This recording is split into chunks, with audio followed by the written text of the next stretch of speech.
Chapter 10. 6 Things All Good Books Need. Quote, "There is no friend as loyal as a book." End quote. Ernest Hemingway. Including client work, I've published more than 43 nonfiction books, and over the years, I've discovered 6 core elements that the most successful books all had in common. Get these right, and your book will act as a powerful sales and marketing asset.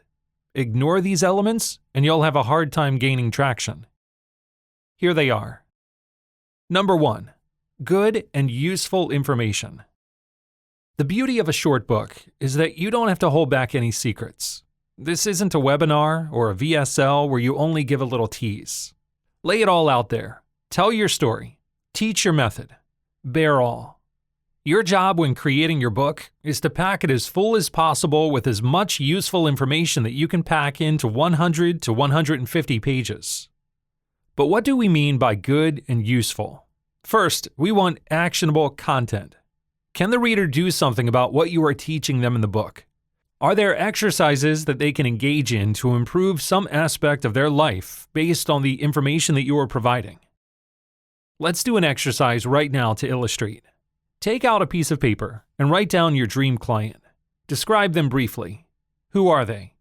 What kind of attitude, assets, and access to money do they possess?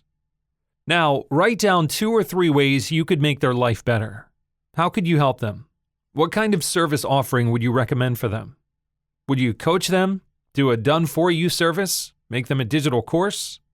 Now, write down 2 or 3 things they could do on their own to prepare for how you would serve them. What would they need to do to be the best prepared for your services? What kind of insights, information, and introspection would they need to go through to be best prepared? Write it all down. Do you see what I've just done for you? I better prepared you to buy something from me in the future too. My best clients are ones who know who they want to serve, how they can help those people, and are already thinking of ways to make their book amazing. If you did this exercise, you've moved 1 step closer to becoming my dream client. When you do this in your own book, the same can happen for you.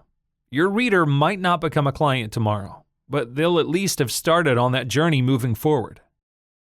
Useful and helpful information is information that can be remembered. Can you develop an acronym for a critical idea in the way you help others? Are you able to develop step-by-step frameworks, instructions, and processes? The idea behind good and useful information is to do the work for the reader, to make accessing the promise of what you can help them with as simple as possible. We have a few points like that here in this book. The balancing act equation, delivering results in advance. The title of the method itself is meant to be a memorable way to describe the entire idea, the One Book Millions method. It's turning one book into millions of dollars in revenue. Simple and memorable. Even more than that, though, this book's beginning was written to leave a lasting impression through the exercises that forced examination and introspection. I purposefully asked you questions that would force you to confront areas of your business that might have been neglected or underperforming. For some who answered those questions honestly, the results were like a slap in the face, a wake-up call that will stick with them. I love books that do that to me.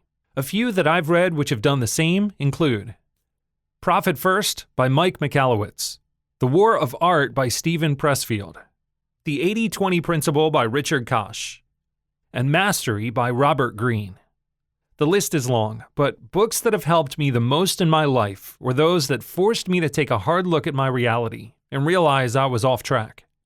Sometimes, the best good and useful information we can impart to someone is honesty. To give them the hard truth. To show them where they've gone wrong, so we can show them how to go right.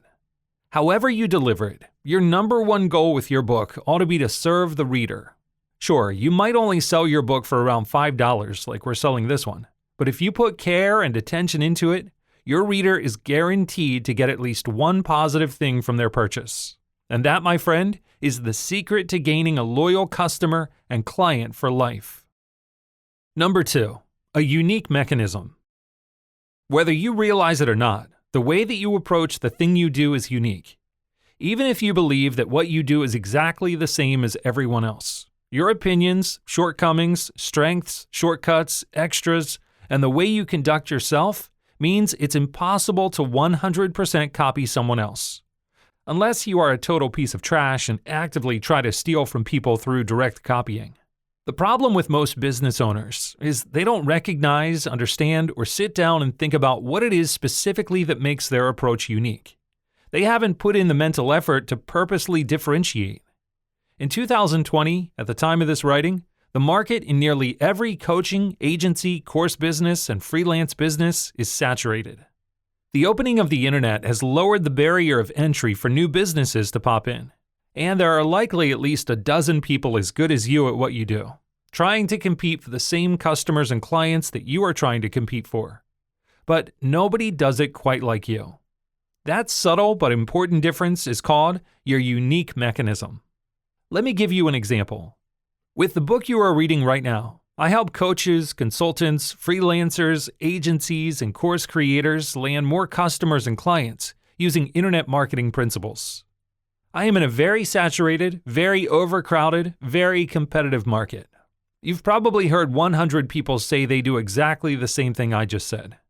If I wrote a book about internet marketing and didn't take the time to develop or think through what makes my approach unique, my book would drown in the noise of information, just another generic blah in a tidal wave of blahs. You, my dream client, would have no way of telling me apart from every other webinar, podcast, blog post, social media post, or email that you receive just in the next week, trying to get you to buy something. So for me, of all the skills that I have, of all the things that I can help you with, of all the things I've ever done, I decided to write one book about one specific type of funnel that my team and I are building, creating, and teaching really, really well right now, the short digital book funnel. The One Book Millions method isn't the only thing that I know how to do. I know how to create webinars. I've created 7-figure webinars for some of the biggest names in personal development. The John Wooden family, Jim Rohn. Tony Robbins has read my webinar scripts in a webinar that did more than $1.3 million in sales in just 5 days. I wrote a webinar script for Peter Diamandis. I've written webinars for Success Magazine. The list goes on and on. I know how to do email marketing. I know how to launch physical books. I helped to run Mel Robbins' 5-second rule book launch. I've launched books for people you've never heard of and people who clog your news feed every day. I've created products, I've run digital marketing teams, I've scaled businesses, etc. If I tried to put all of that into a single book, I would look like a generalist. You would be overwhelmed with information and there would be nothing unique about my approach. I would just be another bland, gray, non-specific internet marketer trying to get you to buy something from me. Instead of all of the things I can do to help people, this book is about one, the short digital book funnel. What I've done to make it unique is simply the result of my personal experience, opinion, and results I've gotten myself and clients. I didn't invent writing a book, but I have written books and have my own ideas and processes and experience to share. I didn't invent funnels, or even invent selling books via funnels. But I've built more than 37 of them just this year, 2020, and have made a few mistakes, tested a few things on my own, and have strong ideas about what works and what doesn't. So when I teach you the process of writing a book and building a funnel to sell it while also filling your calendar with sales calls, I'm teaching you my unique mechanism, the unique thing I can do to help you grow and scale your business. You can do this too. You've helped people before. You have opinions. You have certain ways of doing things. People might have called them quirks, or even that stubborn way you have about how you do that thing. But really, that's the part of what makes your approach unique. Shying away from that makes a terrible book. Embracing it, doubling down on it, and sharing it in your book is what will make your book great. It's what will set you apart in the mind of your reader. It is what will convince people that there is no one else in the world like you, and that you are the one they need to hire. Once you've discovered your unique thing, give it a name. For this book's purposes, I call my unique way of helping people the One Book Millions method. Where did that name come from? I made it up. It's mine. It means what it means because I gave it the meaning. Now, when you think of me, you know that what I do is help people with the One Book Millions method to grow and scale their business to 7 figures and beyond using short books. Easy, right? There's still one more step, which is to actively work to develop your uniqueness. There's discovering it, and then there's actively trying to make it more unique. You can't just do one. You need both to stand out in today's marketplace. For example, let's say that you teach apple farming, and you are an Apple Farm certified coach, whatever that might be. And let's say that the world of apple farm coaching is highly competitive and oversaturated, meaning everybody wanting to start an apple farm has tons of options to choose from when selecting a coach to work with. You need to come up with a unique mechanism in order to stand out and write a book that will set you apart. So let's get to work finding and developing it. So for this example, let's say that you believe heavily that the tractor selection process is the key to growing the best apple farm. Choose the wrong tractor, your farm will fail, is what you say. Is that enough of a unique mechanism? Not yet. We need to dig one step further. For you, the way that you select a tractor is unique in that you look at specific parts of the engine, rather than the tools attached to the tractor. Because in your opinion and belief system, the engine of the tractor makes the biggest difference in how effective and efficient and cost-prohibitive apple farming will be. Now, we've gone 2 levels deep. From generic apple advice to being the coach who helps people choose the right tractor based on engine performance to ensure maximum productivity and profit on the farm. But we can take it even further. Instead of just saying, hey, the engine is important, which is just preaching and audiences hate being preached to by strangers. Let's say that you've developed a diagnostic checklist system for rating the tractor engine to determine the best tractor to choose when starting your apple farm. If someone uses your diagnostic checklist system, they will, with 95% certainty, always choose the right tractor for them. Well, there it is. That is your unique mechanism. It's what sets you apart from all the other apple farmers. It's what positions you in the oversaturated imaginary market of apple farm coaches as different from the rest. When you sit down to write your short book, you emphasize this fact and this tool in your work. You are now the apple farming coach who helps people choose the right farming equipment using a unique tool to look at a very specific and unusual part of the tractor to ensure profits. Take that to market and watch the bank account grow. Is it really that easy? Yes, if you actually have these tools, opinions, and ideas.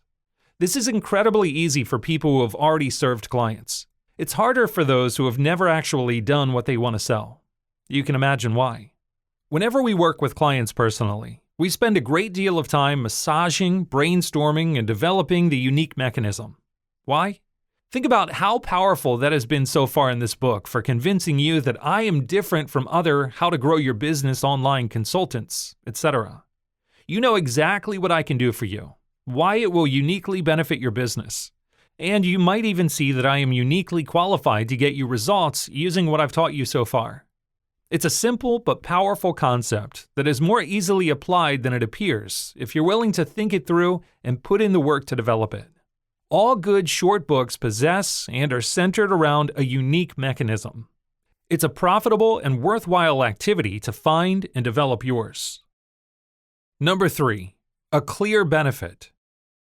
If you follow the One Book Millions method as I have outlined in these pages, you will, without question, have a fully booked calendar of eager prospects ready to pay premium prices for your services or products. It should be clear to you now that the purpose of this book is to help you do exactly that. This is what we call the clear benefit of our book. All good short books contain a basic but powerful promise. Without one, there's little point in your reader slogging through pages of text. Therefore, as the creator of the book, it is your job to identify what specific benefit you want the reader to gain from the information you are providing. I want the reader to book a call with me and pay me lots of money is not a benefit to the reader. It's a benefit to you. But why should the reader part with their hard-earned money and spend their precious time reading your words? What's in it for them? You shouldn't even sit down to write until you've decided exactly what your book will help someone to accomplish. If you don't understand what benefit you desire for your reader, the information will be convoluted, confusing, and what we call out of alignment. The reader will become more confused after reading your work rather than more convinced that you possess the key to unlocking the solution to their problem. This process of discovering the clear benefit to include in your book is similar to uncovering and working the unique mechanism. The two are directly tied together, but the source of the best benefit to focus on can be found in the audience you want to attract. For example, if I wanted to attract absolute beginners, meaning people who don't have a business or aren't seriously considering growing a business, I would change this book's benefit. Instead of talking about filling your calendar with premium prospects, scaling your business to new heights, and offsetting ad costs, I would talk about using a short book as your first product. How to make your first bit of passive income by self-publishing a short work of nonfiction and selling it online. I wouldn't even teach the funnel aspect. It would be too advanced for the absolute beginner. Instead, I might teach how to upload a self-published book on Amazon and how to run Amazon ads to gain a readership. To include the information regarding funnels would be to confuse rather than to clarify the path to the benefit I want them to experience.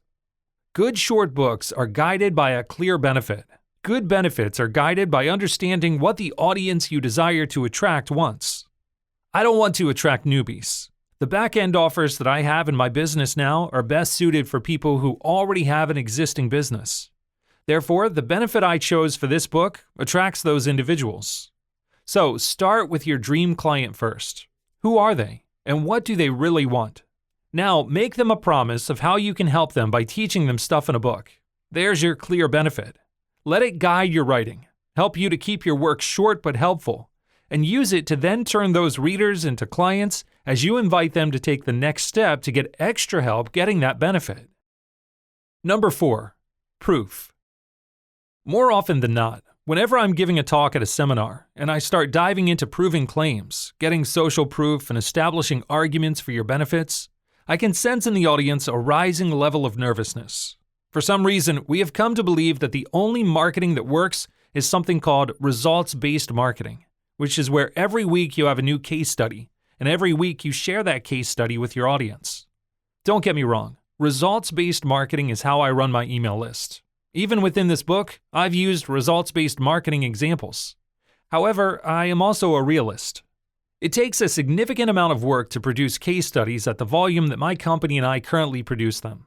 I can tell you with certainty that I didn't start using results-based marketing until much later in my career. Not because I was ineffective at what I did, but because it's a significant amount of work to produce case studies in a way that people can consume them. Very few clients are willing to share their story publicly. If you only have a few clients, it's not like you can produce a huge volume of case studies. Plus, the act of putting together the interview, writing it all up, and distributing is a significant investment of time. There are frankly better ways to prove your point, even more believable ways in today's skeptical and jaded market than constantly ramming case studies down the throats of your audience. For example, in the hierarchy of proof, tangibility is king, queen, and the entire court. What do we mean by tangibility? It is one thing for me to tell you that I got results for so-and-so. It is something entirely different for you to experience results yourself from something I've done for you. If I show you a case study, you may say, "Cool, Mike has done stuff for other people." If I give you information that you can act on right now and something positive happens, you will say, "Cool, Mike has helped me." Do not underestimate how much more powerful tangible proof is than any other type of proofing mechanism. So, how do you include tangible proof in a short book? Simple. Follow everything that we've been talking about in this chapter so far. Create good, useful information. Have the reader participate in exercises. Get them to do something. Your goal in the short book is not to entertain, but to move your reader to actually do something. If you've been following along so far in this book, you've done something. A few somethings. You've analyzed your current business situation in the beginning chapters. You've come up with book ideas, unique mechanisms, clear benefits, etc. By the end of this book, you'll have started writing your book, maybe even hired help, and you will be well on your way to getting your funnel built. That is all tangible proof. You doing that and experiencing it for yourself is 10 times more powerful than me telling you I did something for someone you don't even know. Get your readers to do something if you want them to ascend in your business later. If you are an apple farming coach, get them to plant a tree. If you are a counselor who helps teens and parents reignite relationships, Get your reader to have a conversation with their teen, which begins to bridge the gap. If you are a marketing consultant, teach your reader something they can apply and build and do today, not tomorrow, not in 10 years from now. Something small, something tangible, something real. Additionally, one of the beautiful things about short books is how inexpensively they can be outsourced, even if you don't outsource the whole thing. It will be expensive to try and outsource an entire book, to have it ghostwritten from scratch, where someone else is coming up with ideas, writing them down, and you approving them. However, if you follow the production processes that I lay out later on in this book, you will find that you can outsource 80% of your book for very little money if you're willing to supply the core ideas. Why are we talking about this in the proofing section? Simple. One of the things you can outsource is to hire a copywriter to strengthen the arguments in your book with more proof. So rather than hiring a copywriter to write an entire sales letter for you, which is very expensive, and rather than hiring a very expensive ghostwriter to take on the entirety of the project, hire a copywriter to look over your book and improve your arguments, improve the believability, improve proof. Having a short book and realizing that it's an asset which can be improved over time means that you can improve it over time, incrementally, bit by bit. Sounds obvious, but think about that for a second. A book is something that can get better over time. I promise you that I'll release a version 2.0 of this book in the future. As reader reviews pile up, as more people share their thoughts, as we get to know our reader more, I will improve the work to work for me. You can do that too in your first draft by getting other people's opinions, insights, and expertise to help you in building it properly.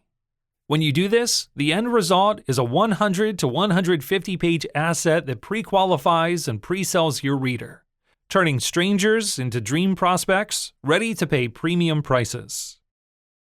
Number 5. Frequently asked questions answered. The best sales environment is a two-way street. It is speaking and it is listening. Unfortunately, a book is absent of active in-person listening, which is why I always recommend that you turn your book reading customers into live phone calls, so you can have that two-way communication. Sell your offers for premium prices, and everybody's happy. However, while active listening is impossible in a short book, strategic listening is not. Here's what I mean. In the first draft of a short book, you should focus on delivering the best information that you possibly can. Eventually, however, you'll want to take a second look at your book through fresh eyes. You can do this by simply putting your book in a drawer for a week or two, then pulling it out and reading it fresh. Or you can get friends and colleagues to read your book for the first time as a buying customer or reader of yours would. Or you can launch the book and include a feedback form within your email follow-up to do the following. The purpose of having all these people reading your book and giving feedback? To find out where people don't get it. No matter how long you've been a writer, I've been one for more than 13 years, and no matter how hard you try to make the best book possible, there will be big sections of your book that don't make sense to the reader. There will be questions that your good information has inspired. There will be points of clarity that your readers desire. There will be more information the reader needs to advance to the next step. My recommendation to you is to take those questions and turn them into chapters in your book. The best short books are created to serve the reader, to answer their questions in a way that allows them to have confidence in the concepts being taught. Remember, doubt and confusion kill sales. Therefore, one of the core aims of your short book ought to be maximum clarity. If you are willing to get feedback from others, to listen to your early book buyers, and to think about what information might be lacking to create clarity, then the process of including frequently asked questions is a simple, natural process for improving your book. That was all a very long way of saying, let the book write itself. Once people start asking questions, all you have to do is write the question on a note card, open up your Rev.com app on your phone, more on this later, and answer the question in real time. Take the transcript, add it as a chapter into your book, and your book just got that much better at selling your stuff for you. You can rinse and repeat this process again and again until your book is so effective at pre-selling your premium offers that you hardly need a sales process at all. But this only happens after getting the feedback on your book and answering those frequently asked questions that arise from your readership. Remember, the short book is a sales asset that works for you 24 hours a day, 7 days per week. Don't be afraid to improve it, to do a better and better job in fulfilling that role in your business. Number 6. Calls to action. Allow me to put it as bluntly as I possibly can. A short book with no invitation to take the next steps to your reader is a pointless use of your very valuable time and the equally valuable time of your reader. As a business owner, do not be afraid to invite your reader to take action on this brilliant new information that they are receiving at this moment. This isn't even about selling. This is about understanding basic human behavior. We are, all of us, programmed to procrastinate. And yet we have this beautiful thing called being inspired in the moment, which can be used as a tool to prevent us from ruining our life through procrastination. If we always listen to the voice of, "I'll do it tomorrow," we would go through life never achieving anything. It is only the resistance to procrastination that opens and allows for progress to take place. Therefore, the calls to action peppered throughout your book to take the next steps are the invitation your reader needs to help them to prevent procrastination. If you do a good job in your short book by following the advice here, the result should be a reader who is inspired to make some kind of change. For example, in this book, you are hopefully feeling inspired to make some change in your business, even if the change isn't the exact change that I'm proposing through the One Book Millions method. Perhaps this book unlocks some other idea. Perhaps it just motivated you generally. Perhaps it is inspiring you to rethink the way your business has been operating. Whatever the reason behind your feeling of inspiration, it is in this moment that I, as the person trying to get you to buy something else from me so that I can serve you more deeply, ought to extend a natural invitation to take the next step. If you decide to take on the challenge of writing a book, understand that you are also taking on the challenge of becoming a leader in many respects. You can no longer passively stand by and hope someone will take your advice. You have to take the lead, show people exactly what they ought to be doing, and then to tell them exactly how to get what it is they want to get. You don't have to be aggressive, arrogant, or over the top and hyped up. You must be honest. You have to be sincere. Most of all, you have to ask, and ask more than once. Ask in multiple different ways. Peppered through this book is a multitude of different ways that I am asking you to take the next step. Some are subtle, some are obvious, some are generalized, some are specific.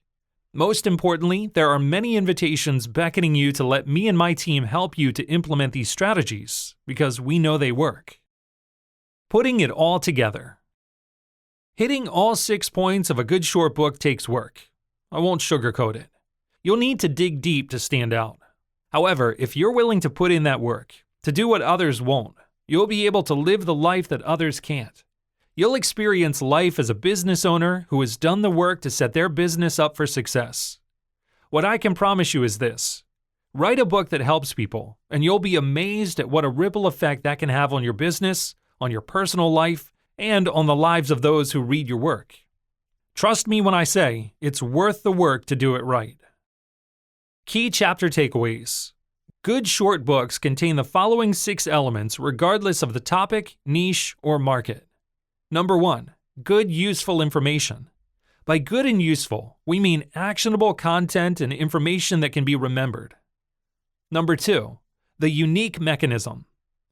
This is simply you explaining how your version of coaching or done-for-you services or approach to solving a problem is unique. Attach frameworks, distinctive naming conventions, and strong opinions to your unique mechanism to stand out in a competitive market. Number 3. A clear benefit. All good short books contain a basic but powerful promise. If you don't understand what benefit you desire for your reader, they will become more confused after reading your work, and your book will no longer function as a sales and marketing asset. Number 4. Proof. It is one thing to read about results. It is something entirely different to actually experience them. Include tangible proof in your book by getting your readers to do something. Number 5. Frequently asked questions answered. Take questions from readers and turn them into chapters in your book. The best short books are created to serve the reader, to answer their questions in a way that allows them to have confidence in the concepts being taught. Number 6. Calls to action. A short book with no invitation to take the next steps to your reader is a pointless use of your very valuable time. Do not be afraid to invite your reader to take action on this brilliant new information that they are receiving in this moment.